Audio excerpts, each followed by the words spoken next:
รักษาจิตด้วยความดีแห่งนี้เป็นพระนักปกครอง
เวียงฟ้างเมืองบุญอุ่นไอถึงชัยประการน้ำกกแม่อายไหลผ่านสองฝั่งสายทานอุดมสมบูรณ์เมืองไม้งาม อารามเอื้องหลวงดอกคูณชูช่อรอแสงอรุณเหมือนบุญหนุนนำให้มาแม่ยามนี้ไม่มีเสียงใครสะอื้นสวยสดผู้สาวงามชื่นยามยิ้มละรื่นชื่นในอุราช่างงามพร้อมผุดผ่องผิวพรรณจัญญาช้างเผือกในภูมิพันนาเพียงพบศพตาพาใจอาวรณ์พระเจ้าพรหมสร้างสมเวียงชัยประการสืบลูกสืบหลานเป็นตำนานเหมือนดังละครเหนื่อยยากเพียงใดทรงใส่ใจข้าราษฎรเชียงแสนแม่อายท่าตอนทรงขวาตอนร่วมเป็นธานีควรจงภูมิใจ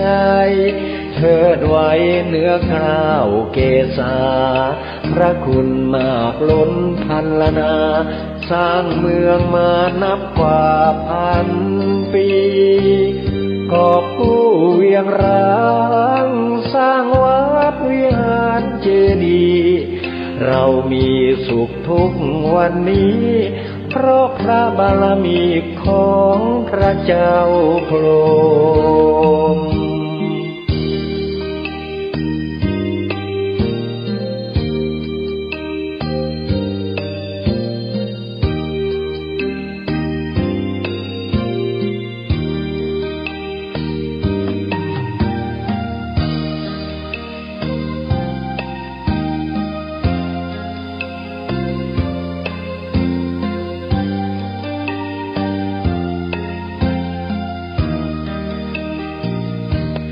พระเจ้าพรหมสร้างสมเวียงชัยประการสืบลูกสืบหลานเป็นตำนานเหมือนดังละครเหนื่อยยากเพียงใดทรงใส่ใจข้าราษฎรเชียงแสนแม่อายท่าตอนทรงขวาตอนร่วมเป็นธานีควรจงภูมิใจเทิดไว้เหนือกล้าวเกศาพระคุณมากล้นพันละนาสร้างเมืองมานับกว่าพันปีกอบกู้เวียงร้างสร้างวัดวิหารเจดีย์เรามีสุขทุกวันนี้เพราะพระบารมีของพระเจ้าพร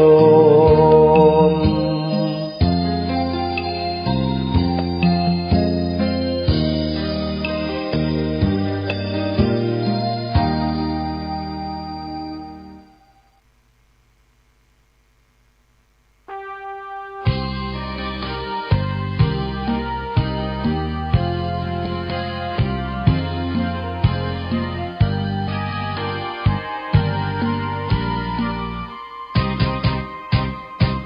กำเนิดองค์บุญแห่งล้านนาไทย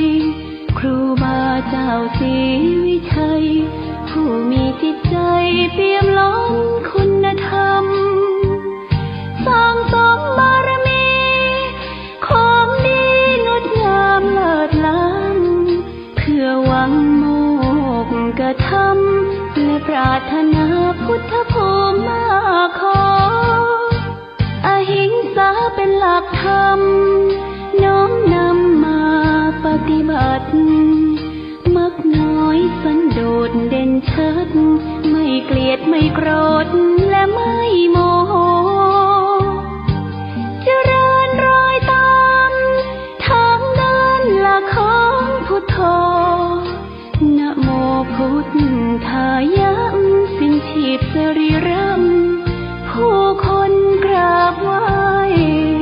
องค์บุญผู้เฟื่องแห่งเมืองล้านนายึดใจเรื่อยมา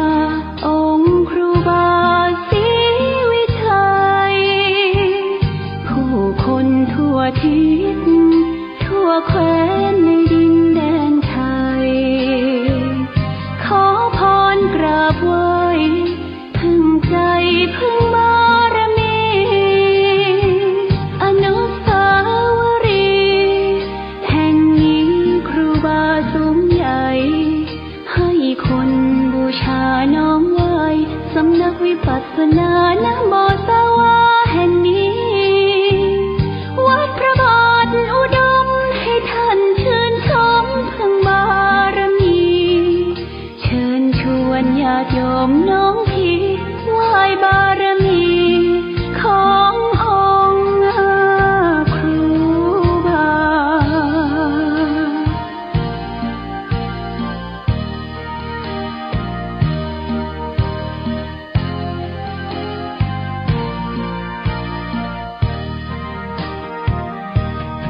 องค์บุญ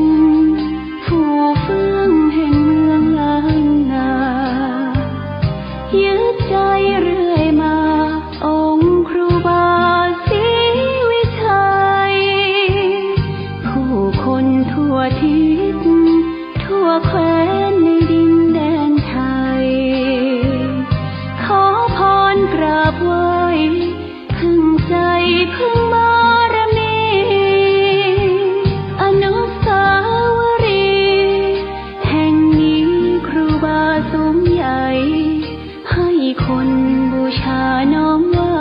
สำนักวิปัสสนานะโมสวาแห่งนี้วัดพระบาทอุดมให้ท่านชื่นชมพึ่งบารมีเชิญชวนญาติโยมน้องพี่ไหว้บารมีขององค์ครูบา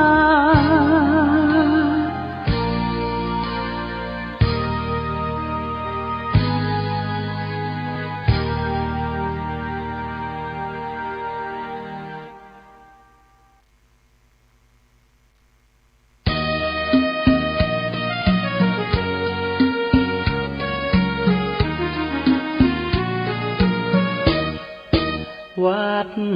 วาอารามเป็นแหล่งธรรมะเขตขามล้อมจิตใจงดงามให้ผู้คนในสยามอารามบุญนุ่นอุ่นไอวัดเป็นที่พึ่งทางใจผู้คนเลื่อมใสใบบุญเกื้อหนุนคำจุนศรัทธาพระธรรมนั้นเป็นคำสอนศาสดา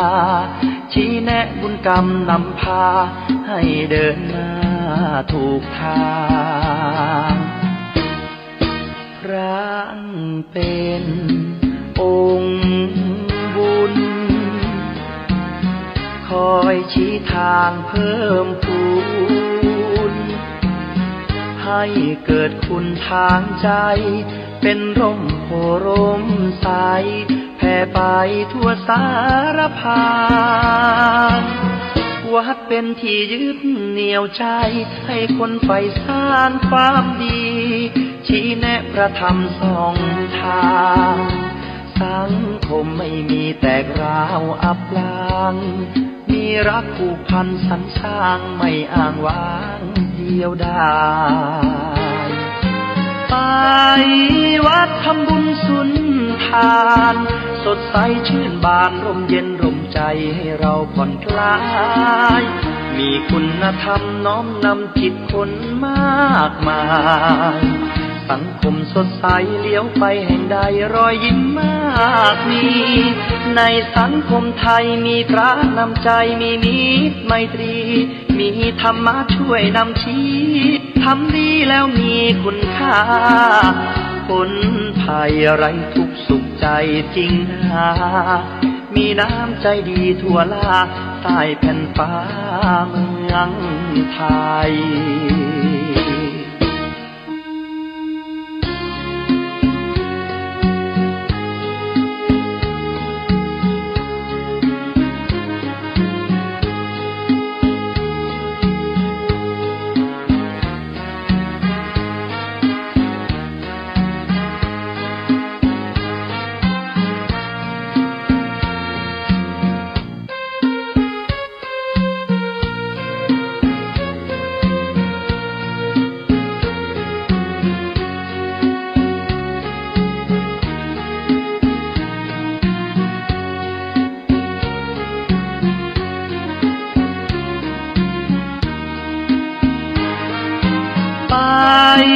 วัดทำบุญสุนทานสดใสชื่นบานร่มเย็นร่มใจให้เราผ่อนคลายมีคุณธรรมน้อมนำจิตคนมากมายสังคมสดใสเลี้ยวไปแห่งใดรอยยิ้มมากมีในสังคมไทยมีพระนำใจมีมิตรไมตรีมีธรรมะช่วยนำชี้ทำดีแล้วมีคุณค่าพ้นภัยไร้ทุกข์สุขใจจริงนามีน้ำใจดีทั่วลาใต้แผ่นฟ้าเมืองไทย